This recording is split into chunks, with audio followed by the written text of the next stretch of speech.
निर्दोष लोगों को परेशान करने के लिए सीबीआई का अनाप शनाप कारनामे जो चलाए जा रहे हैं, वो कभी न कभी तो आपको हिंदुस्तान की जनता को जवाब देना पड़ेगा।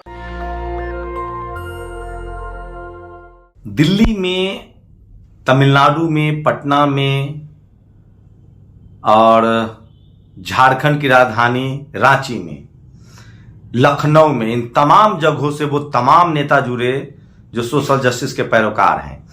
एमके स्टालिन ने 2024 चुनाव के लिए एक बड़ी लकीर खींच दी है।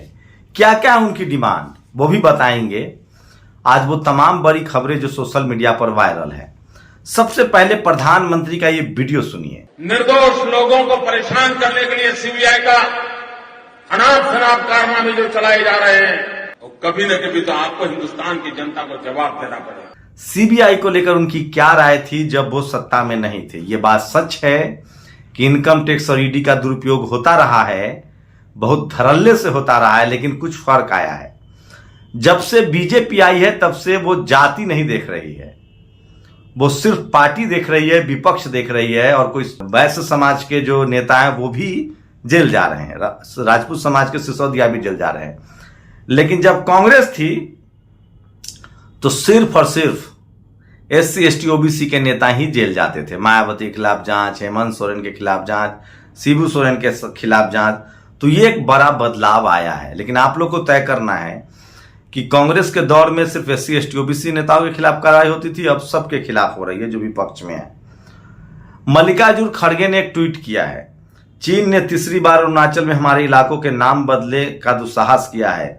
21 अप्रैल 2017 6 जगह, 30 दिसंबर 2021 15 जगह और 3 अप्रैल 2023 11 जगह। ये मैं नहीं कह रहा हूं, इस देश के लीडर ऑफ अपोजिशन जो हैं कांग्रेस पार्टी के मल्लिकार्जुन खड़गे ने कहा है। सोचिए, अखिलेश यादव के लिए लिखा जा रहा है एनकाउंटर, 5 संपादकों का एनकाउंटर। इसमें अखिलेश यादव की ज्यादा गलती है। सोचिए, इस देश के जो बहुजन नेता हैं, अखिलेश यादव हो, मायावती जी तो खैर किसी को इंटरव्यू नहीं देती हैं, तेजस्वी यादव हो, हेमंत सोरेन हो, ये सब मनुवादी मीडिया की चपेट में है। इनको पता ही नहीं है कि वो लोग कैसे इनका जड़ खोदते हैं। अभी आपने देखा था किस तरह से टीवी अखबार ने किस तरह से फ्रॉड किया, झूठ बोला, लेकिन कार्रवाई सिर्फ एक यूट्यूबर मनीष कश्यप पर हुई, बाकी किसी पर कार्रवाई नहीं हुई। अभी फिर बिहार दंगे सब जगह हुए, बंगाल में हुए, सब जगह बिहार में लपेटा जा रहा है, यूपी में भी हुआ। तो जो SC ST OBC के नेता हैं वो पता नहीं कब समझेंगे कि ये मीडिया उनका दोस्त नहीं दुश्मन है। और मीडिया सिर्फ पत्रकार ही नहीं है, वो SC ST OBC लीडरशिप वाली पार्टियों के नेताओं के दुश्मन हैं और वो उनका विरोधी है। बहुजन समाज के नेताओं को उनसे भी चुनाव लड़ना होता है। 36 साल में मामला अभी जिला कोर्ट में ही तय हुआ है। 93 से 23 अभियुक्त मर चुके हैं। सोचिए, भारत में जुडिशियरी की क्या हालत है, जहां रिजर्वेशन नहीं है और हाईकोर्ट सुप्रीम कोर्ट में तो SC ST OBC की भागीदारी ही नहीं है। अब जाकर कुछ जगहों पर लोअर जुडिशियरी में SC ST के लोग आ रहे हैं। वहीं मध्य प्रदेश में सोचिए किस तरह से रिटेन में हाईएस्ट नंबर लाने वाले लोगों को इंटरव्यू में छाड़ दिया गया। और अगर आप SC ST OBC हैं, किसान हैं, जाट गुर्जर पटेल मराठा राजपूत भी हैं, तो आपके बच्चे अगर कट्टा उठा रहे हैं धर्म के नाम पर तो उनको सचेत कीजिए। मैं खासकर SC ST OBC किसान जातियों से अपील करता हूं। ये देखिए, पश्चिम बंगाल में गिरफ्तारी शुरू हो रही है, बिहार में लगातार गिरफ्तारी शुरू हो रही है। आपको बरगलाया जा रहा है। जिनके बच्चे विदेश पढ़ते हैं वो आपके बच्चे को धर्म के नाम पर आग में झोंक रहे हैं। और ऐसे 2 लोग पार्टी वीडियो सुन लीजिए। राम दिनकर के भाई ओ मिस्टर मिटा दूंगा तुमको, हम सीतापुर में रहने नहीं दूंगा तुमको, हम उमेश मिश्रा कहते हैं। इस शख्स का नाम है, मैं भाजपा में हूं। सीता एम्बुलेंस गाड़ी पर मौत की बात सुनिए। ये एक ब्राह्मण नेता यूपी का, छुट भैया स्थानीय नेता है। ये किस तरह से एक आदमी को गाली गलौज कर रहा है, यूपी का है। और राहुल गांधी की मीडिया की समझ शानदार हो गई है। उन्होंने पहले भी एक मीडिया वाले को चुप कराया था प्रेस कॉन्फ्रेंस में। आज फिर सोचिए, सुनिए, उन्होंने कहा कि आप लोग ये बीजेपी कह रही है क्यों बोलते हैं, 20,000 करोड़ रुपया। तो कांग्रेस जो है, सोचिए, जो मीडिया कल तक कांग्रेस के साथ थी, चूंकि उनको अब ज्यादा अपने जाति वाली पार्टी मिल गई, बीजेपी तो वहां है, बहुजन समाज के लोग कब तक इस बात को नहीं समझेंगे, मुझे नहीं समझ में आ रहा है। और अब जो मैंने खबर बताई थी, कल स्टालिन साहब जो कि मुख्यमंत्री हैं तमिलनाडु के, उन्होंने कहा है proper implementation of reservation for SC ST OBC and minority population. Reservation in judiciary, OBC reservation in promotion, union government should conduct caste based census and release the data, social justice monitoring committee in all states, study circles of फूले पेरियार अंबेडकर की पढ़ाई हो, हर राज्य में social justice monitoring की committee हो, जाति जनगणना हो, SC ST OBC का रिजर्वेशन दिया जाए पूरी तरह से, और साथ ही इसको मॉनिटर किया जाए और कास्ट बेस्ड सेंसस जारी किया जाए। रिजर्वेशन जुडिशियरी में, high court, supreme court, lower court में रिजर्वेशन मिले, जो सबसे बड़ी मसला है, पूरा SC ST OBC का रिजर्वेशन लागू हो, और union cast based census data हो, और ओबीसी प्रमोशन में ओबीसी को आरक्षण मिले। तो ये स्टालिन की बड़ी चुनावी रणनीति है 2024 के लिए। इस पर अलग से भी हम लोग बात करेंगे। और दलितों की बारात रोकने वाले को दबंग नहीं, हिजरा सब से संबोधित करिए, ये भी एक तरह का ट्रांसजेंडर का अपमान है।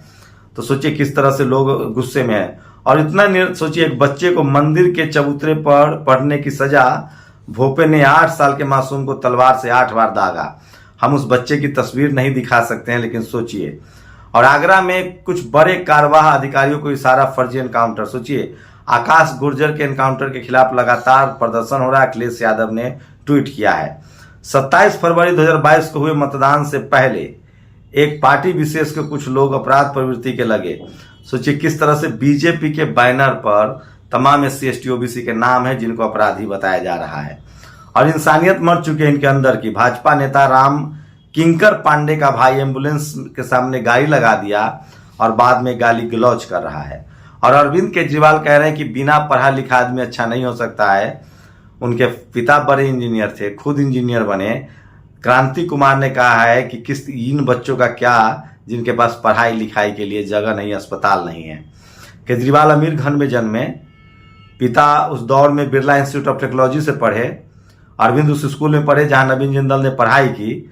शिक्षा अरविंद की निजी उपलब्धि नहीं, पीढ़ियों का एक्यूमुलेटेड कल्चर कैपिटल है। उन्हें किसी का मजाक उड़ाना नहीं चाहिए। तो प्रधानमंत्री से सर्टिफिकेट मांगने का मैं पक्षधर नहीं हूं। और अब बात स्टालिन की, जिन्होंने कहा है कि 2024 के चुनाव में OBC reservation, SC ST OBC का रिजर्वेशन हो, कास्ट बेस्ड सेंसस हो, जुडिशियरी में कोर्ट कचहरी में आरक्षण हो, lower judiciary, higher judiciary, Supreme Court, High Court में। साथ ही फूले पेरियार अंबेडकर को कोर्स में डाला जाए, उस पर पढ़ाई हो, और हर राज्य में रिजर्वेशन मॉनिटरिंग कमेटी हो। साथ ही SC ST OBC का रिजर्वेशन पूरी तरह से इंप्लीमेंट हो। क्या आप इसके पक्ष में हैं या नहीं है? सवाल है कि हिंदी पट्टी के SC ST OBC नेता कब बोलेंगे। लेकिन एक उम्मीद तो बनती है।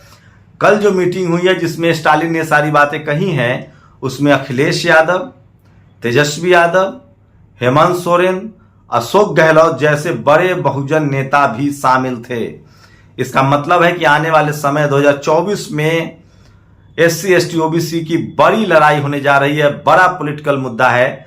आप लोग की क्या प्रतिक्रिया है? अपनी प्रतिक्रिया जरूर दीजिए। क्या स्टालिन जो है वो तैयार हैं? और 2024 में नीतीश कुमार हो, स्टालिन हो, तेजस्वी यादव हो, हेमंत सोरेन हो, अशोक गहलोत हो, चाहे भूपेश बघेल हो, तमाम SC ST OBC की लीडरशिप, बीजेपी ने उस पर काम करना शुरू कर दिया है। तो क्या लगता है आप लोग की जो बातें स्टालिन उठा रहे हैं, बीजेपी उस पर काम कर रही है, ओबीसी की बैठकें कर रही है, बिहार में ओबीसी के प्रदेश अध्यक्ष बना रहे हैं। लेकिन सवाल है कि सरकारी कंपनियां कब बचेंगी? कांग्रेस ने प्राइवेट सेक्टर में रिजर्वेशन नहीं दिया, प्राइवेट सेक्टर को शुरू कर दिया, कंपनियों को बेचना शुरू कर दिया था। बीजेपी उसको आगे बढ़ा रही है। कोई भी पार्टी हो, SC ST OBC माइनॉरिटी की लीडरशिप वाली ही पार्टी क्यों ना हो, क्या अगर ये पार्टियां आरक्षण इंप्लीमेंट नहीं करती हैं, SC ST OBC का अधिकार नहीं देती हैं, इस देश के संवैधानिक व्यवस्था को लागू नहीं करती हैं, तब तक कैसे होगा? चलिए, देर सवेर ही सही, सोशल मीडिया के दौर में SC ST OBC माइनॉरिटी के लोग लगातार मजबूती से अपनी आवाज उठा रहे हैं और इसका असर भी दिखने लगा है और अब लगातार बात हो रही है। लेकिन सबसे सवाल बड़ा मीडिया का है। वो तमाम पत्रकार जो जाति के लाभार्थी हैं, जो धर्म के लाभार्थी हैं, क्या वो SC ST OBC के हकों के लिए बोलते हैं? कभी सोचिएगा। आप किसी धर्म से हो, आप किसी कम्युनिटी से हो, आप अपने बारे में पता कीजिए। अगर आप SC ST OBC हैं तो क्या आपके समाज का वो आदमी जो जाति के नाम का लाभार्थी है या जिस धर्म में है, जिस धर्म का जो लाभार्थी है, जो फायदे में है, वो आपके हक अधिकार के लिए बोल रहा है कि नहीं। मैंने अब तक किसी भी सवर्ण पत्रकार को SC ST OBC के लिए बोलते हुए नहीं देखा है, चाहे वो किसी धर्म का हो, किसी जाति का हो। अपनी प्रतिक्रिया जरूर दीजिए। शुक्रिया। नेशनल दस्तक की आपसे गुजारिश है कि अगर इसको बचाना चाहते हैं तो नेशनल दस्तक को सब्सक्राइब करने के लिए रेड कलर के सब्सक्राइब बटन को दबाएं, फिर बेल आइकन की घंटी दबाएं। नेशनल दस्तक को बचाने के लिए बहुत जरूरी है कि हर खबर को शेयर करें, लाइक करें, कमेंट जरूर करें।